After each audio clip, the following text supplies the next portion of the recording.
இயேசு கிறிஸ்துவின் பிரியமான நல்ல உள்ளங்களே, மார்க் நற்செய்தி 13:5 ஒரு செய்தியை ஆண்டவர் சொல்கிறார். நீங்கள் ஏமாந்து போகாதீர்கள், ஏமாற்றுவர்கள் இருந்து கொண்டே இருப்பார்கள். நீ ஏமாறும் வரையிலும் அவர்களை ஏமாற்றுவார்கள். இயேசு சொல்லுகிறார், இந்த உலக மக்கள் உங்களை ஏமாற்றுவார்கள், நீங்களும் ஏமாந்து போவீர்கள். ஒன்று, யாராவது குறுக்கு வழியில் சொல்லிக் கொடுத்தால் நீங்கள் ஏமாந்து போகாதீர்கள். உங்கள் பணம் போவதுதான் மிச்சமே தவிர திரும்பி வராது.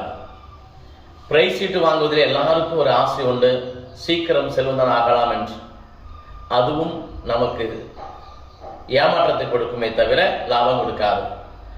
பிற மனிதர்களை கூட நம்ப வேண்டாம் என்று சொல்லி இறைமையை சொல்கிறார்.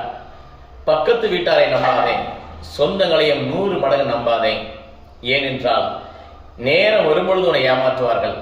ஆகவே யாரை எங்கு வைக்க வேண்டுமோ அங்கு வைத்துக்கொள். ஆகவே நீ ஏமாந்தாயானால் ஆசீர்வாதமும் உன்னை விட்டு போகும், உன்னுடைய பொருளும் உன்னை விட்டு போகும். ஆகவே யாக்கோபு ஏசாயை ஏமாற்றுகிறார்.